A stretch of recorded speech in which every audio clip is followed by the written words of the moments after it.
Pigeon River country in northeastern lower Michigan. This is where our elk herd exists. This is where the site of our fall elk hunt has taken place. This is an established tradition now in Michigan. It's designed to thin out the elk who have gotten too abundant up there, causing a lot of damage and a lot of concern among the people who live there, even though they like to see the elk. We're going to bring you that story in just a moment. Stay tuned. I'm Fred Trost. It's Thursday night time for Michigan Outdoors.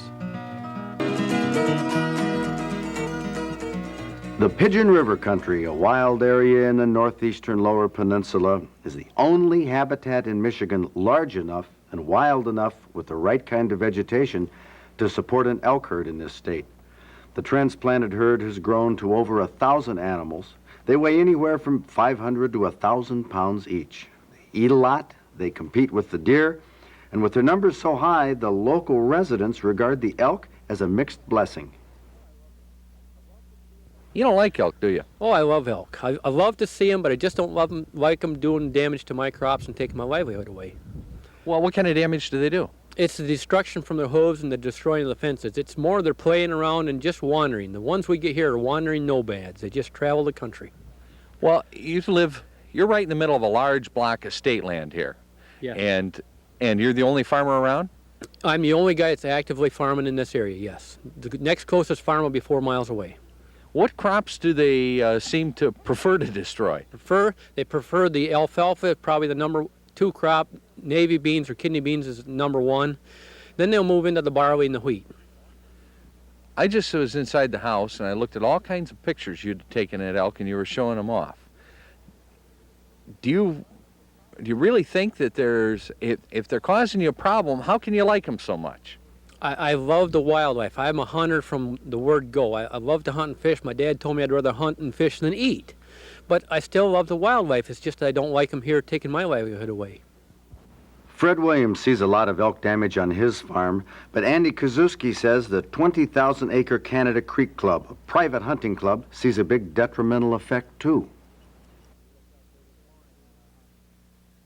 We looked out there this morning on our hunt and came upon a herd of 42 elk, and the biologists tell us that one elk will eat what 6 or 7 deer will eat, so you're looking at possibility of having maybe another 200 deer on the ranch that you just don't have because the elk and the deer don't mix enough. And more of your members really are deer hunters than maybe anything else. Yes, we have anywhere from 450 to 575 deer hunters on any given year, and when they come up here in the fall with a bow or with a rifle, they expect to see some animals, if not to get a shot, at least to see enough of them to make it feel like they've had the experience.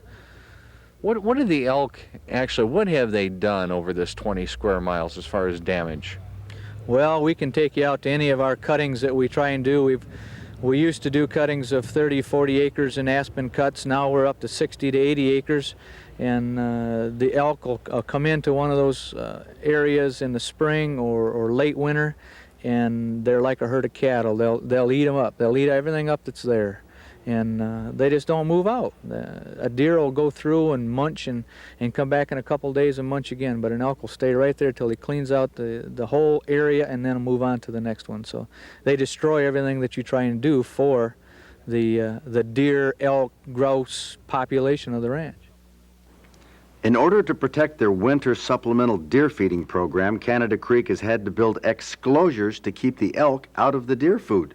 The elk can't fit through these openings, but the deer are small enough to squeeze through and get to the feed. If the barriers weren't put up, the elk wouldn't let the deer get to these handouts at all.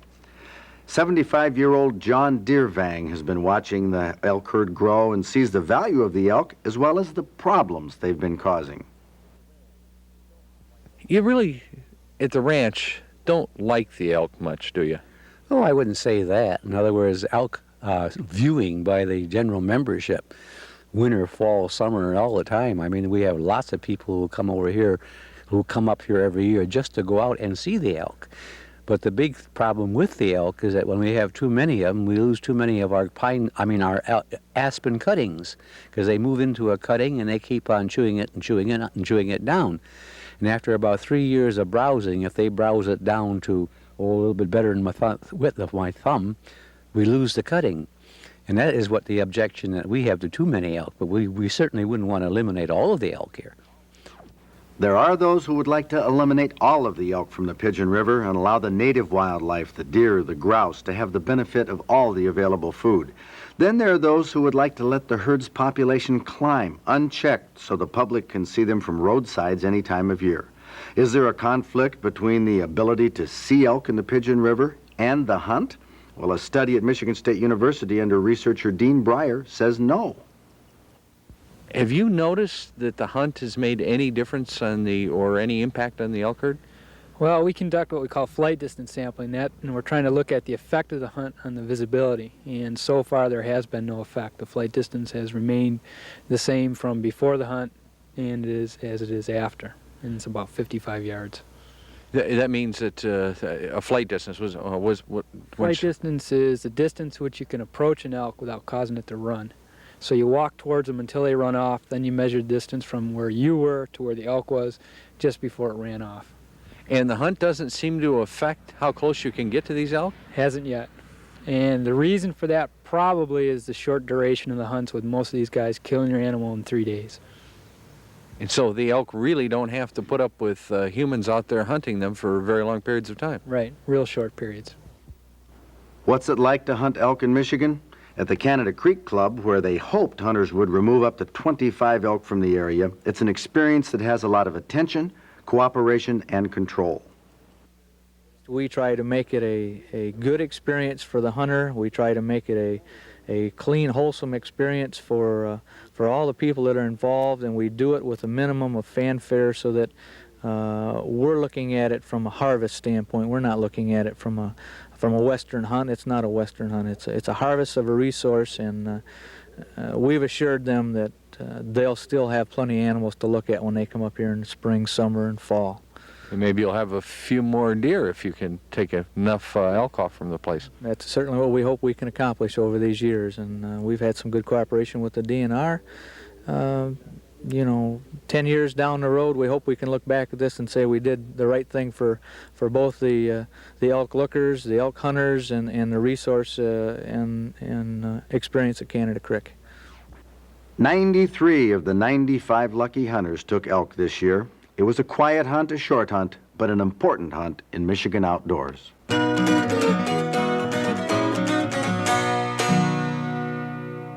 Wouldn't that be something to draw an elk permit some year? Lucky fellas put a lot of venison in the freezer during this year's hunt.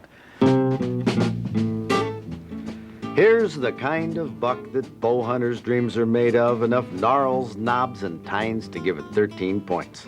The cornfield in the background gives it away as one of those farm country bucks. Just north of Ann Arbor it was taken. A season ago, the buck weighed 201 pounds dressed, made a trophy and lots of meals for Simon Lothamer of Ann Arbor. Look at the unusual ends of the tines of this buck's antlers. Knobs on most of them, a 12-pointer that 18-year-old Dave Tambling from Genesee Township got on state land last year during bow season. It was on its way to a hayfield, probably to bed down when Dave made the shot. Nice buck. Now, isn't this a pretty rack? Extremely symmetrical, and even 10 points with a 16-inch spread. Danny Carnazzi from Cairo took it with his bow just before dark in Huron County. That buck weighed 186 pounds dressed. Now, how about some attention to the anglers for just a moment? Tom Devine from Granville was fishing with Mark Martin in Muskegon Lake the night of October 11th. Trolling rapalas, as usual, along Mark's secret drop-offs, Tom landed this 29-inch walleye that weighed 9 pounds 4 ounces. 2 nights after that, Mark guided Jack Ryland from Pontiac to some very productive walleye holes. Then the Ryland party limited out. The biggest went 29.5 inches, 9 3/4 pounds. Can you see why guides like Mark Martin still have plenty of business in October and November? I know Mark and Jack hung it up on November 15th, though. The lure of big bucks was too much. Steve Mounier from Albion hunted this buck around home for 3 years, missed it several times, and finally, last year, November 13th, Steve bagged this 10-pointer. Longest tine was 11.5 inches. Such a great trophy, Steve had the entire buck mounted. Very few hunters will even see deer this size in the woods during their lifetimes, but for sharing this rack with us, we'll make Steve Mounier from Albion our Michigan Outdoors Hunter of the Week. 31 states have already had the foresight to pass laws which would ban local municipalities, cities, counties, and townships from passing ordinances which might ban handgun or long gun ownership altogether, or at least severely impair one's right to own a gun. We thought Michigan was going to be number 32, but I'm not so sure after the events of the last couple of weeks. Those of us who follow the political scene on the issue of gun control were disappointed to hear that the governor had a hand in killing the firearm preemption bill for this year. The bill would have prevented local cities, townships, and counties from passing their own gun control ordinances, which might restrict firearm ownership or ban it altogether. Representative Jerry Bartnick, House sponsor of the bill, says the bill had plenty of support in the House of Representatives and was all set for passage until the governor told the House leadership that he did not want the bill to pass.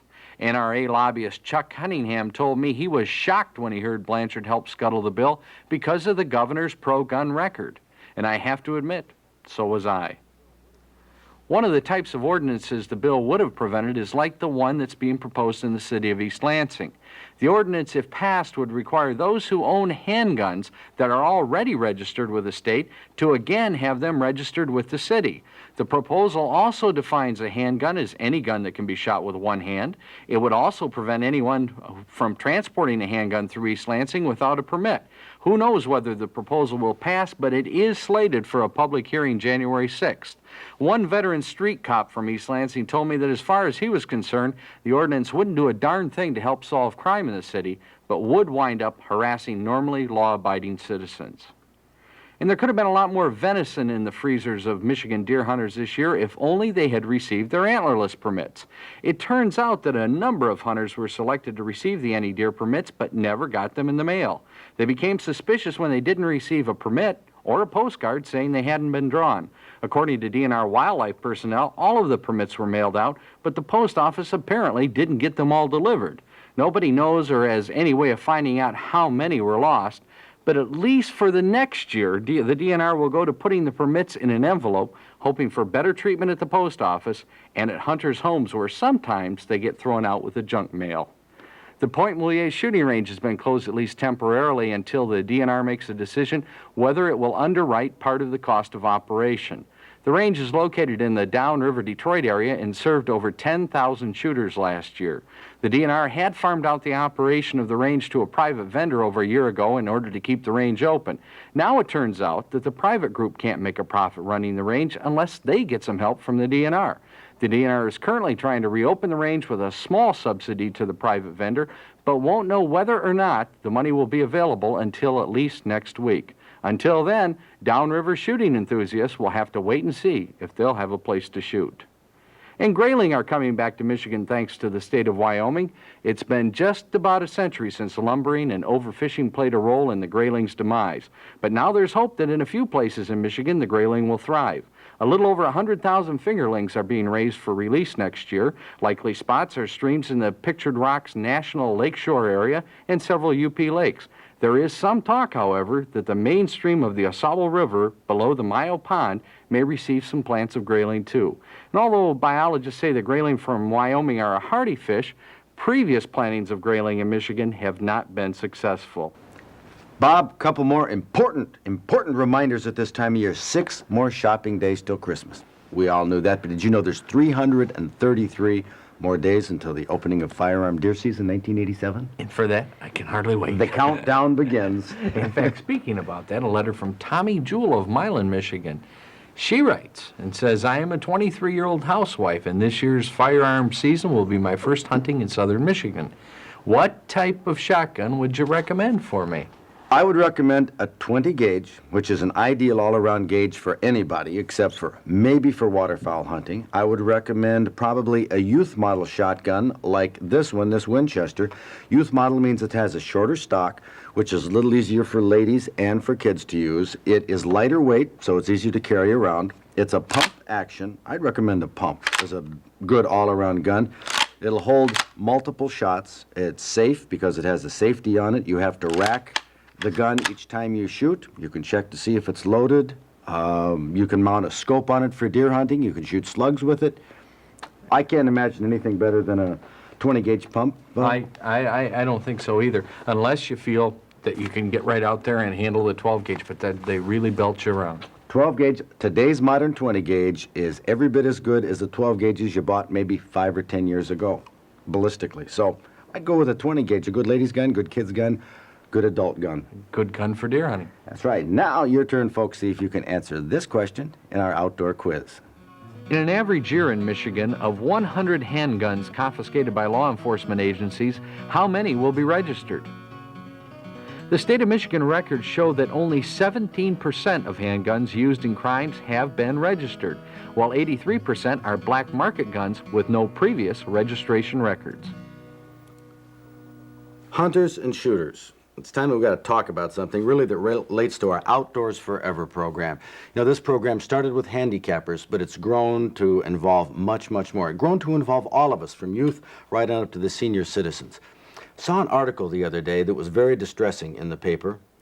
Daisy Manufacturing Company, the company that makes the BB guns we all started off with as kids, was ordered to pay $17.5 million because a 3-year-old child was nearly fatally hit by an 11-year-old who was playing around with a BB gun he thought was empty. Well, the 3-year-old now has the mental capacity of an 8-month-old.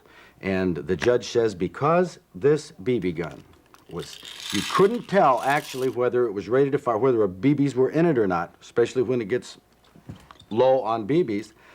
That's the fault of the manufacturer, and they should not be putting guns like this in the hands of kids. And you know, sportsmen, think about that. We always teach in hunter safety, check the gun first to see if it's loaded. Some of these BB guns, you can't tell. And they are capable of delivering lethal shots. In the eye, with small children, it can't even be fatal. Pellet guns are much safer in a sense that you have to pump them up oftentimes. This Silver Streak, you have to pull back the bolt, you can put a pellet in there, and then furthermore, you have to depress a safety while you fire it. That is safe from that standpoint. But you know, there's a lot of guns that you wouldn't consider giving to kids. We wouldn't even think about it like this. Here's one, looks neat. A lot of kids have toys like it. It's a Ruger Mark II target and hunting pistol for 22 bullets, but that's not a kid's gun at all. Here's one that's kind of questionable. It's a Daisy. It has a CO2 cartridge inside which powers it. You don't have to pump it. It's not spring-loaded. Put BBs inside, and there's a load of BBs in here now. Cock it, take the safety off, and fire it. Well, that puts a BB at quite a high velocity. This is not a toy. What about this one? $4.95. It's plastic. Look at this. It shoots little teeny, well, they're actually larger than the other pellets, plastic pellets, loads just like a Mark II. You cock it, shoot it. It has a bullet. It's a plastic bullet. Sportsmen, it's time to talk about this. Is this a toy? Should we be giving our children toy guns, especially when they look just like real guns? I say it's time to stop this. I think with our families right now, if you're a hunter or a shooter, the word toy gun has no place in the outdoors. There's no such thing as a toy gun. If it shoots a bullet, if it looks like a gun, it should be treated as such. We have to teach that to our kids. Gun accidents occur because people don't respect guns. People get killed because people aren't respecting people. We've got to get the message across to our youngsters of respect for each other and for guns. This is a part of our Outdoors Forever program. I hope you can do it this Christmas. Just make sure that no matter what gun that you might give a child, it's not a toy. Don't let him keep it in his toy box. That's our Outdoors Forever message this week. Now let's take a look at some of the upcoming events on our outdoor calendar.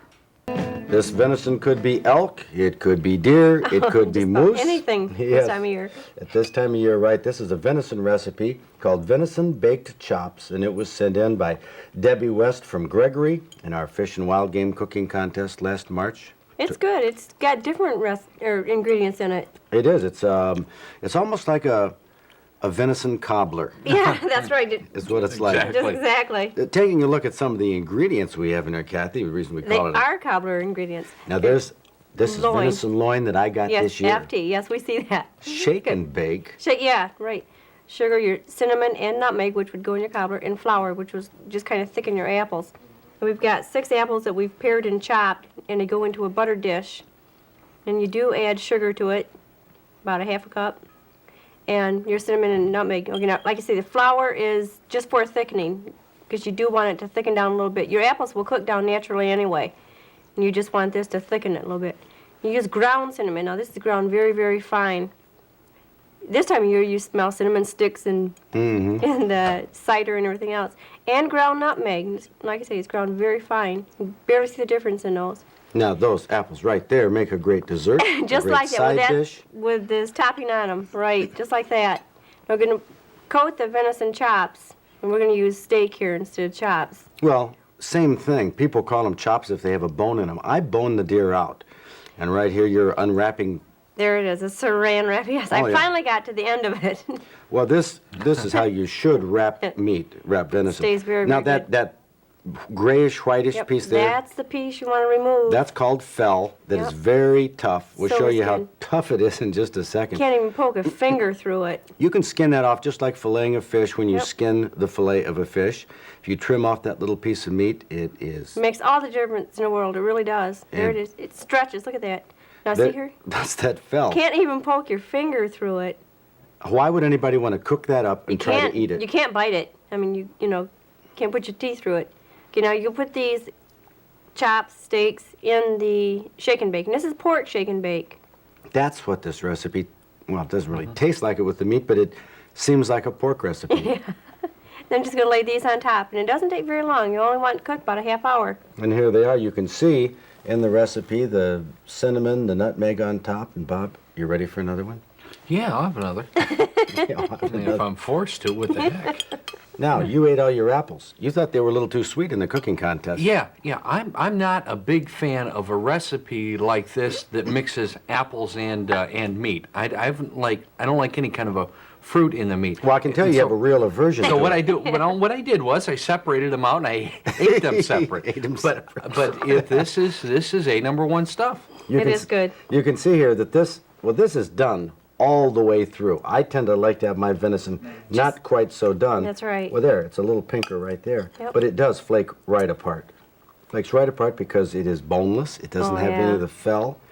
What? a taste. Chewable. I'm going to eat this in just a second. I like that shake and bake. Isn't that good? pork. Yeah, that coating on Yep. this is really good. The meat is excellent. Debbie West from Gregory sent us that recipe, a prize winner. Folks, I hope you can get outdoors this weekend, get your Christmas shopping done, maybe get a little ice fishing in. We'll see you next week. If you'd like a copy of this recipe for venison baked chops, it's in the November-December issue of Fred Trost's Outdoor Digest.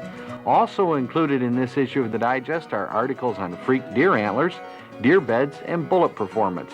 There's also a special 8-page Outdoors Forever supplement that explains the goals and aims of Outdoors Forever and tells what you can do to help. We've assured them that they'll still have plenty of animals to look at when they come up here in the spring, summer, and fall. And maybe you'll have a few more deer if you can take enough elk off from the place. That's certainly what we hope we can accomplish over these years, and we've had some good cooperation with the DNR. 10 years down the road, we hope we can look back at this and say we did the right thing for both the elk lookers, the elk hunters, and the resource and experience at Canada Creek. 93 of the 95 lucky hunters took elk this year. It was a quiet hunt, a short hunt, but an important hunt in Michigan outdoors.